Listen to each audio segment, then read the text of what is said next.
please subscribe and don't forget to press the bell icon to get notified whenever we upload a new video.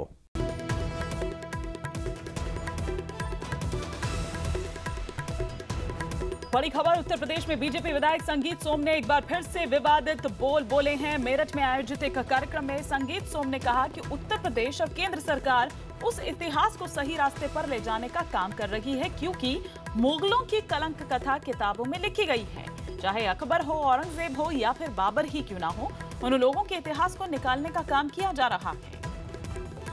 कलंक कथा जो किताबों में लिखी गई है, चाहे अकबर हो, चाहे औरंगजेब हो, चाहे बाबर हो, उनके इतिहास को निकालने का काम कर रही है सरकार। उत्तर प्रदेश से बीजेपी के विधायक संगीत सोम एक बार फिर विवादास्पद बयान के साथ सुर्खियों में हैं। संगीत सोम ने साफ कहा, ताजमहल को निशाना बनाते हुए कहा कि अभी तक केवल तुष्टीकरण की राजनीति चलती थी। ताजमहल को भी एक धर्म विशेष के साथ जोड़ते हुए उन्होंने कहा कि इतिहास बदल रहा है और जल्द ही इतिहास बदलते हुए दिखाई देगा। लगातार इस तरीके के आरोप लगाए जाते रहे हैं कि बीजेपी की सरकार इतिहास के साथ छेड़छाड़ कर रही है, ये उनके राजनीतिक विरोधियों का कहना है। लेकिन संगीत सोम का साफ कहना है कि जिस तरीके से इतिहास के साथ अभी तक छेड़छाड़ की गई थी और तुष्टीकरण की एक राजनीति चलती रही थी एक धर्म विशेष के साथ, वो अब नहीं सहा जाएगा और इतिहास बदलते हुए लोग देखेंगे। लेकिन ताजमहल जो दुनिया भर में देश की शान का प्रतीक है, उसको आड़ में निशाना बनाते हुए कहा कि ताजमहल जब सूची से निकला तो कई लोगों को काफी परेशानी हुई और ये वही लोग हैं जो अभी तक तुष्टीकरण की राजनीति करते आए हैं। जाहिर बात है कि अब इस तरीके के जो सांस्कृतिक धरोहर हैं देश की, उनको लेकर भी एक दूसरे पर निशाना बनाया जा रहा है और ये सीधे तौर पर उसी कोशिश का एक नतीजा है। Vikrant Yadav, news 18 India, Delhi. जब से इन लोगों ने सरकारें बनाई है, चाहे उत्तर प्रदेश में हो या फिर देश में हो, युवाओं को रोजगार नहीं मिल रहा है, लोगों के बीच में लड़ाइयाँ करवा रहे हैं और अब भविष्य बनाने की जगह देश के इतिहास से ही लड़ रहे हैं। संगीत सोम जैसे लोग कोई इतिहासकार नहीं है, ये आज बैठे हुए लोग, तो इनकी पूरी पढ़ाई व्हाट्सएप यूनिवर्सिटी से हुई है। इसमें सिर्फ एक दूसरे के को भड़काने के अलावा इन्होंने कुछ किया नहीं है, तो उसी चीज को आगे बढ़ा रहे हैं। झूठ में इनकी पीएचडी है और इनकी व्हाट्सएप यूनिवर्सिटी की डिग्री देश को आगे नहीं बढ़ा सकती। बहुत जल्दी ही इनकी राजनीति ही इतिहास होने लगती है। और इधर AIMIM अध्यक्ष असदुद्दीन ओवैसी ने अपने ट्वीट में ये लिखा है कि दिल्ली का हैदराबाद हाउस भी आक्रांताओं ने बनाया था। क्या पीएम मोदी विदेशी नागरिकों की मेजबानी बंद करेंगे? मुझे बताइए कि देश के इतिहास में जो बाबर महान हैं, औरंगजेब महान है, उनके नाम पे सड़कों के नाम रख दिए गए, ये रख दिया गया। और एक काम बाबर ने ऐसा कौन महानता का किया, कौन सा औरंगजेब ने ऐसा महानता का काम किया, कौन सा शाहजहां ने ऐसा महानता का काम किया, तो इतिहास में उन्हें केवल वोटों के चक्कर में लोगों ने उन्हें इतिहास में इस तरीके से दिखाया है।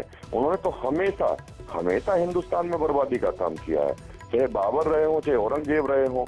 इन्होंने जितना अत्याचार कर सकते थे, जितना हिंदू समाज पर अत्याचार कर सकते थे, वो किया। जितने बड़े बड़े देश में आप देख लीजिए, जितने मंदिर थे वो सब तोड़वा के इन्होंने मस्जिद बनाने का काम किया। तो कौन सा इन्होंने अच्छा काम किया जो इतिहास में इतना बड़ा उनके लिए लिखा जाएगा। जो इतिहास में गलती है वो सही तरीके से इतिहास बच्चों को पढ़ाया जाएगा और वो सही तरीके से किताबों में आएगा। आप देख लीजिए, इमरजेंसी में कितने लोगों की बर्बाद हुए थे। 1,40,000 लोग जेल में थे बिना ट्रायल, कितने लोग परिवार बर्बाद हुए थे उसमें। फिर आप देख लीजिए ये 84 में कितने सिखों के नरसिंहघाट की, 1988 में हाशिमपुरा और मेरठ में मुसलमान युवकों को नरसिंहघाट की। तो ये तो कांग्रेस की तो इतिहास ही है खून का। और कितने लोगों को उन्होंने गायब किया, राजेश पायलट को गायब किया, माधवराव सिंधिया को गायब किया, जितेंद्र प्रसाद को गायब किया, दीनदयाल उपाध्याय की हत्या हुई नीति राज में, श्यामा प्रसाद मुखर्जी की भी हुई थी, और रघुवीरा जो थे जनसंघ के प्रेसिडेंट, उनकी भी हत्या हुई थी रोड एक्सीडेंट में। तो ये सारी चीजों को देखते हुए कांग्रेस तो खून बहा है हमारे देश में, ये तो सब जानते हैं। उधर आरुषि हत्याकांड में इलाहाबाद हाईकोर्ट से बरी होने के बाद तलवार दंपति आज डास्टा जेल से रिहा हो जाएंगे। आज राजेश तलवार के वकील कोर्ट में इलाहाबाद हाईकोर्ट की सर्टिफाइड कॉपी के साथ एप्लीकेशन देंगे और कोर्ट से रिहाई के आदेश जारी किए जाएंगे। इसके बाद रिहाई के कागजातों को डासना जेल भेजा जाएगा, जिसके बाद दोनों की रिहाई की जाएगी। 12 अक्टूबर को इलाहाबाद हाईकोर्ट ने इस मामले में तलवार दंपति को बरी कर दिया था, लेकिन फैसले की कॉपी न मिलने की वजह से उनकी रिहाई अटकी हुई थी। राजेश और नुपुर तलवार आज डासना जेल से बाहर आ सकते हैं। 12 अक्टूबर को इलाहाबाद हाईकोर्ट ने राजेश और नुपुर को आरुषि और हेमराज के कत्ल के आरोप से बरी कर दिया था, लेकिन उसके बाद कानूनी कार्रवाई की वजह से अब तक वो जेल से बाहर नहीं आ पा रहे हैं। इस मामले में राजेश और नुपुर तलवार के वकीलों ने सर्टिफाई कॉपी, जो कि इलाहाबाद हाईकोर्ट के ऑर्डर की कॉपी है, उसकी सर्टिफाई कॉपी शुक्रवार देर शाम उन्होंने निकाली। उसके बाद आज, क्योंकि बीच में छुट्टियां पड़ गई थी, सोमवार का दिन है आज 10 बजे जैसे ही कोर्ट खुलेगी, दस्तावेज जो इलाहाबाद हाईकोर्ट से राजेश और नुपुर तलवार के वकील लेके आए हैं सर्टिफाइड कॉपी, उसको यहाँ पर कंसर्न कोर्ट, जो कि गाजियाबाद की सीबीआई अदालत है, उसमें सबमिट किया जाएगा। और उसके बाद यहाँ के यानी सीबीआई कोर्ट के ऑर्डर की कॉपी को लेकर एक कर्मचारी, सरकारी कर्मचारी जाएगा डासना जेल। वहाँ पर जेल प्रशासन को वो कॉपी सौंपी जाएगी और उसके बाद राजेश और नुपुर के जेल से बाहर आने का रास्ता साफ हो पाएगा। शाम तक उम्मीद है, क्योंकि कार्रवाई में कुछ वक्त लग सकता है, ऐसे में शाम तक उम्मीद है कि राजेश और नुपुर जेल से बाहर आ पाएं। इस बीच दो जो कानूनी कार्रवाई है उसके मुताबिक 2 ऐसे गवाहों की भी जरूरत पड़ेगी कि अगर कोई भी शख्स इस मामले में सुप्रीम कोर्ट का दरवाजा खटखटाता है तो ऐसे में राजेश और नुपुर को कोर्ट में हाजिर करने की जरूरत पड़े तो उन 2 गवाहों की मदद ली जाएगी। ये पूरी कानूनी प्रक्रिया है। बहरहाल शाम तक उम्मीद है कि राजेश और नुपुर डासना जेल की चारदीवारी से बाहर आ जाएं। कैमरा पर्सन अजय के साथ विजेश तिवारी, न्यूज़ 18 इंडिया, गाजियाबाद। इस वक्त हम गाजियाबाद की डासना जेल के बाहर खड़े हुए हैं और इसी डासना जेल में 2013 से आरुषि हेमराज हत्याकांड के जो आरोपी थे, जो दोषी थे, डॉक्टर नुपुर तलवार और राजेश तलवार इस जेल के अंदर बंद थे। 2013 से ही दोनों यहाँ पर बंद थे और आज उनकी रिहाई होना है। 10 बजे गाजियाबाद कोर्ट की कार्रवाई शुरू होगी और उसके बाद जो कागजी कार्रवाई होने के बाद बताया जा रहा है कि 2 घंटे का वक्त यहाँ पर लगेगा, जब जितने भी डॉक्यूमेंट्स हैं वो डासना जेल में आएंगे। कल जेल प्रशासन ने न्यूज़ 18 इंडिया को एक्सक्लूसिव जानकारी देते हुए ये बताया था कि डॉक्टर नुपुर तलवार और राजेश तलवार ने अंदर एक डेंटल हॉस्पिटल जो है, क्लिनिक है, उसका सेटअप लगाया है और उसमें काफ़ी बड़ा योगदान दिया है। और उसी बात को लेके जो जेल प्रशासन है उन्होंने डॉक्टर तलवार से अनुरोध किया है कि वो रिहाई के बाद भी यहाँ पर रेगुलर विजिट करने आए और जिस पर तलवार दंपत्ति ने हामी भर ली है। उनका कहना है कि वो यहाँ के जो बंदी हैं, जो कैदी हैं, उनका इलाज करने के लिए बाकायदा लगातार यहाँ पर विजिट करने के लिए आएंगे। इसके अलावा राजेश तलवार का जो मेहनताना है करीबन 45,450 रुपये बना है, जो उन्होंने लेने से साफ तौर पर मना कर दिया है। उनका कहना है कि वो जो पैसा है वो यहाँ की भलाई के काम में आएगा। नुपुर तलवार का भी जो मेहनताना बनता है उन्होंने वो लेने से मना कर दिया है। वो अपने साथ जो भी साजो सामान लेके आए थे जेल मैन्यूअल के हिसाब से जो होता है वो उन्होंने यहीं पर जो गरीब कैदी हैं उनको देने का फैसला किया है। इसके अलावा जो धार्मिक किताबें हैं या इतिहास की किताबें हैं या आध्यात्मिक किताबें हैं जो अपने साथ वो यहाँ पर पढ़ने के लिए लाए थे, वो भी उनका कहना है कि वो यहाँ पे जेल की जो लाइब्रेरी है उसको डोनेट करेंगे। देखिए, 2 दिनों के कोर्ट के अवकाश के बाद जो है आज कोर्ट खुला है, तो इस बात की पूरी संभावना है कि आज आफ्टरनून में तलवार दंपति की जो है रिहाई जेल से हो जाएगी। इस बात की पूरी संभावना है। सर, डीएम साहब को कुछ बोला? देखिए, जिस तरह देखिए जो है यहाँ पर जिस तरह का आप लोगों का जमावड़ा है और यहाँ पर भीड़ भाड़ है, उसको देखते हुए जो है सुरक्षा के अनुरोध प्रशासन से किया गया है। भवानी सिंह अलवर से बड़ी खबर दे रहे हैं। अलवर में जबरन मुस्लिम गौपालक की 51 गाय छीनने के मामले में नया मोड़ आ गया है। अलवर के एसडीएम ने पुलिस रिपोर्ट देखने के बाद गायों को वापस करने के आदेश दिए हैं, लेकिन मुस्लिम गौपालक सुब्बा खान ने गाय लेने से इनकार कर दिया है। सुब्बा खान की मांग है कि उन लोगों के खिलाफ पहले केस दर्ज किया जाए जिन्होंने जबरन गाय छीनी थी। बता दें कि खबर न्यूज़ 18 इंडिया पर दिखाए जाने के बाद एसडीएम ने पुलिस से रिपोर्ट मांगी थी, जिसमें पुलिस ने कहा था कि सुब्बा गौ तस्कर नहीं है।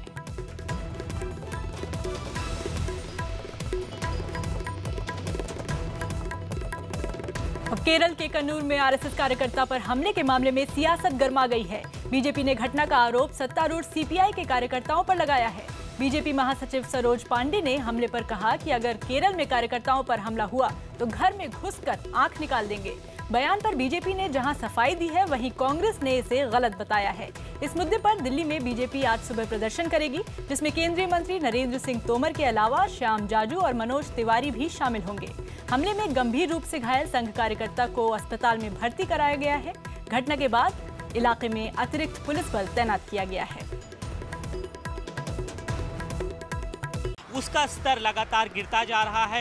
दोनों दल एक दूसरे पर, उनके कार्यकर्ताओं पर हमला करने, हत्या करने का आरोप लगा रहे हैं। और इस बीच बीजेपी के राष्ट्रीय महामंत्री सरोज पांडे ने यह कहा है कि अगर उनके किसी वर्कर पर हमला हुआ तो वो अपने विरोधियों के घर में घुसकर उनकी आंखें निकाल लेंगे। साथ ही साथ केरल और पश्चिम बंगाल में सरकार बर्खास्त करने की धमकी भी उन्होंने दे डाली है। इस बीच खबर ये आ रही कि केरल में रविवार को आरएसएस के एक वर्कर निधेश नाम के व्यक्ति पर हमला हुआ है और उसकी हालत काफ़ी गंभीर बताई जा रही है। तो लगातार राजनीति का जो स्तर है वो गिरता जा रहा है। पश्चिम बंगाल और केरल को लेकर वाम दल, खासतौर पे सीपीएम और बीजेपी के बीच में लगातार घमासान जारी है। अब देखना ये है कि आगे इस जो आरएसएस वर्कर पर हमला हुआ है उसके बाद अब बीजेपी किस तरह की कार्रवाई करती है। Ehtesham Khan, news 18 India, Delhi.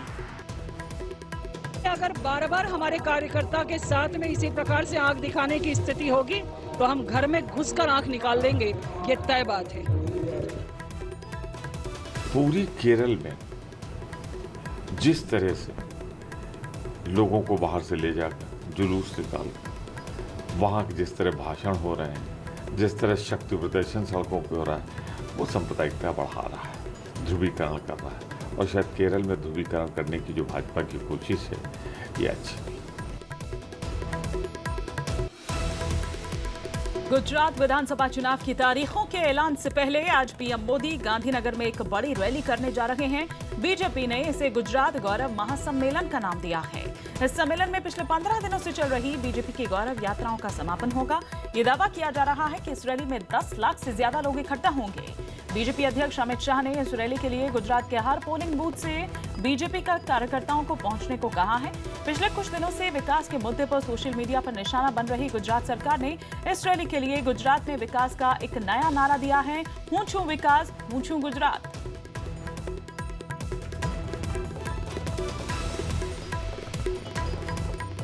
प्रधानमंत्री नरेंद्र मोदी की रैली को लेकर तैयारियां पूरी हो चुकी है। अहमदाबाद के पास जो भाट गांव है, जो गांधीनगर से सटा हुआ है, वहां पर ये रैली होने वाली है।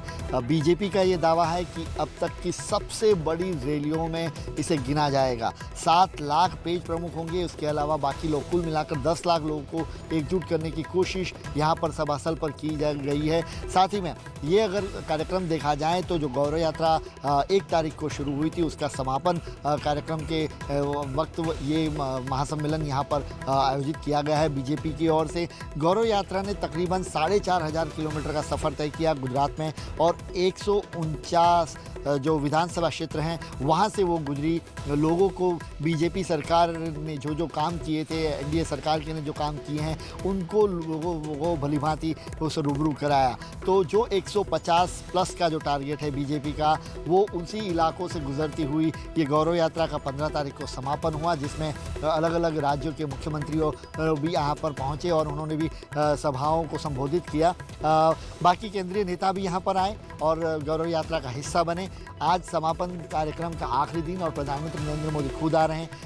प्रदेश अध्यक्ष के साथ साथ बीजेपी के राष्ट्रीय अध्यक्ष अमित शाह भी यहाँ पर होंगे और वो भी सभा को संबोधित करेंगे। जो पेज प्रमुख है, जो कार्यकर्ता हैं, उनको संबोधित करेंगे, उनको चुनाव के जो सामने है उसके लिए उनको मार्गदर्शन भी देंगे। दीपावली का त्यौहार है, लेकिन बीजेपी पूरी तरह से तैयारी में है, चूँकि हो सकता है कि दीपावली के बाद कभी भी चुनाव घोषित किया जा सके और दिसंबर के जो पहला या दूसरा जो सप्ताह माना जाता है वहाँ पर किसी भी तारीख को ये चुनाव घोषित हो। तो बीजेपी दीपावली का त्यौहार होने के बावजूद कार्यकर्ताओं को तैयार रखने के निर्देश दिए बीजेपी ने और कुल मिलाकर सारी तैयारियां बीजेपी की ओर से की जा रही है। आज के अगर रैली की बात की जाए तो निश्चित तौर पर जो बीजेपी के जो अंतरंग सूत्र हैं जो बता रहे हैं कि आज चुनाव प्रचार की आधिकारिक घोषणा या शंखनाद ये इसी सभा स्थल से होगा और प्रधानमंत्री नरेंद्र मोदी खुद करेंगे। कैमरामैन कुमार सिंह के साथ जनक दवे, गांधीनगर, न्यूज़ 18 इंडिया।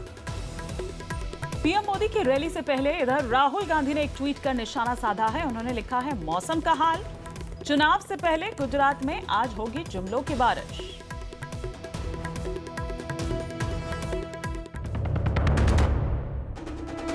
आरुषि हत्याकांड में बरी होने के बाद आज गाजियाबाद की डासना जेल से रिहा होंगे राजेश और नुपुर तलवार।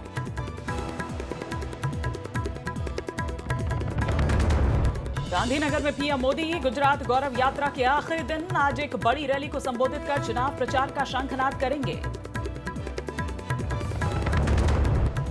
पीएम मोदी की रैली से पहले राहुल गांधी ने ट्वीट कर निशाना साधा कि चुनाव से पहले गुजरात में आज जुमलों की बारिश होगी।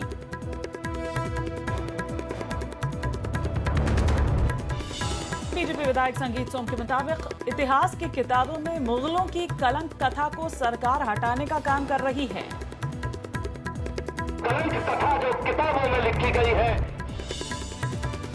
केरल के कन्नूर में आरएसएस कार्यकर्ता पर हमले के बाद बीजेपी महासचिव सरोज पांडे ने धमकी दी कि अब हमले हुए तो घर में घुसकर आंख निकाल लेंगे। बार बार हमारे कार्यकर्ता के साथ में इसी प्रकार से आंख दिखाने की स्थिति होगी तो हम घर में घुसकर आंख निकाल देंगे, ये तय बात है। अलवर में मुस्लिम गौपालक से जबरन गाय छीनने के मामले में पुलिस की जांच रिपोर्ट आने के बाद एसडीएम ने सभी 51 गाय लौटाने का आदेश दिया।